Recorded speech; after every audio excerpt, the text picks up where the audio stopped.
नमस्कार, मैं हूं नेहा जोशी। आप देख रहे हैं मिरर टीवी इंडिया और आज बात करेंगे अबू आजमी के उस बयान की जिसको लेकर के राजनीतिक गलियारों में भूचाल मचा हुआ है।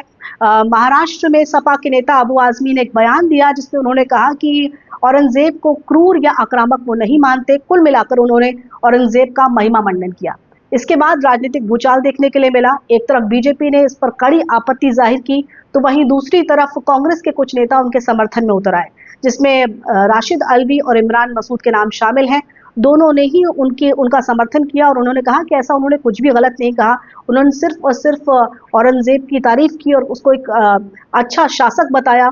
औरंगजेब एक ऐसा शासक था जिसके नेतृत्व में जीडीपी शीर्ष पर थी और ऐसे में अबू आजमी का बयान कहीं भी गलत नहीं है। वहीं दूसरी तरफ बीजेपी ने इसको लेकर के अपनी कड़ी आपत्ति जाहिर की। बीजेपी के बहुत सारे नेताओं ने इस पर अपना विरोध जाहिर किया और कहा कि इस तरह की बयानबाजी बहुत ही गलत संदेश देती है समाज में। आप एक क्रूर शासक की तारीफ कर रहे हैं, आप उसका महिमा मंडन कर रहे हैं, जो कि बहुत ही गलत है। तो आपको बता दें कि ये जो पूरा मामला हुआ वो किस तरह से हुआ। इस बयानबाजी के बाद अबू आजमी को लेकर के विरोध के स्वर उठने लग गए। उनके खिलाफ एफआईआर दर्ज हो गई और वहीं दूसरी तरफ महाराष्ट्र में उप मुख्यमंत्री एकनाथ शिंदे ने उनकी विधानसभा सदस्यता रद्द करने की भी मांग की। जिसके बाद उन्होंने देखा कि माहौल गर्मा रहा है, उन्होंने अपना बयान वापस ले लिया। इस बयान पर माफी भी मांग ली और उन्होंने कहा कि उनका ये मतलब नहीं था। तो अपनी क्लैरिफिकेशन में, अपनी सफाई में उन्होंने क्या कुछ कहा। उन्होंने कहा कि देखिए, मैं अब भी कह रहा हूं कि मैं औरंगजेब को एक क्रूर शासक नहीं मानता, मैं उसे आक्रामक शासक नहीं मानता।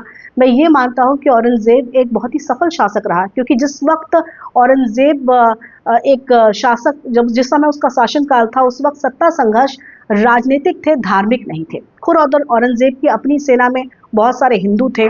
आगे उन्होंने कहा कि इस तरह से छत्रपति शिवाजी की अपनी सेना में बहुत सारे मुसलमान थे, क्योंकि उस वक्त सत्ता के संघर्ष राजनीतिक हुआ करते थे, धार्मिक नहीं हुआ करते थे। तो जो लोग ये बताना चाह रहे हैं कि धर्म को लेकर के इनकी आपस में लड़ाई थी या संभाजी महाराज की औरंगजेब से लड़ाई धर्म को लेकर के थी, तो वो पूरी तरह से गलत है।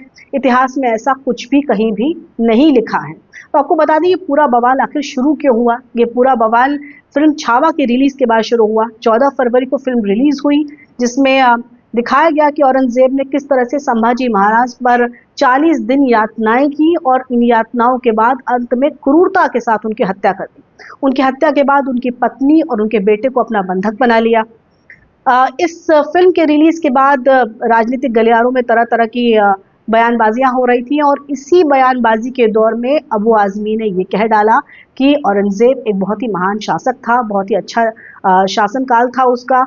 जीडीपी उसके नेतृत्व में शीर्ष पर रही है। वो एक ऐसा शासक था जिसने बहुत सारे हिंदुओं के लिए भी बहुत सारे अच्छे काम किए। वहीं दूसरी तरफ सुधांशु द्विवेदी ने इस पर कहा कि देखिए, ये पूरी तरह से गलत है। बहुत सारे मंदिरों को तोड़वाया है औरंगजेब ने। ना सिर्फ मंदिर तोड़वाए, एक ऐसा शासक था औरंगजेब जिसने अपने पिता और भाई को बंधक बनाया, उनकी हत्या करवाई। और ऐसा शासक जिसको लेकर के इतिहासकारों ने इतना कुछ लिखा है, उसकी क्रूरता का, उसकी बर्बरता का वर्णन किया है, ऐसे शासक की तारीफ करना आखिर कहाँ से सही है। उसको लेकर के बीजेपी और सपा कांग्रेस में एक तरह से लड़ाई छिड़ गई है, बहुत सारी बयानबाजियां हो रही हैं। लेकिन वहीं दूसरी तरफ अबू आजमी ने फिलहाल अपना बयान वापस ले लिया है और उन्होंने इस पर माफी भी मांग ली है। उनके खिलाफ एफआईआर दर्ज हो गई है। लेकिन बीजेपी का जो विरोध है वो लगातार जारी है।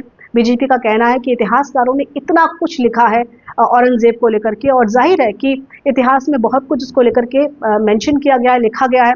सभी मुगल शासकों के बारे में बताया गया कि वो बहुत ही आक्रामक या क्रूर थे। उन्होंने किस तरह से हिंदू राजाओं को न सिर्फ यातनाएं दी, उनकी क्रूरता से हत्या की, उनके परिवार को बंधक बनाया। लेकिन औरंगजेब का नाम इसमें शीर्ष पर रहा और उसका सिर्फ कारण ये था कि वो एकमात्र ऐसा शासक था जिसने अपने पिता तक को नहीं बख्शा था।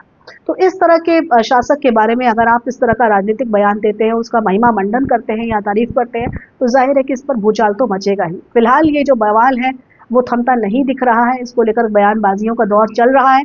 आगे भी इससे जुड़ी अपडेट आप तक पहुंचाएंगे। फिलहाल बस इतना ही। नमस्कार।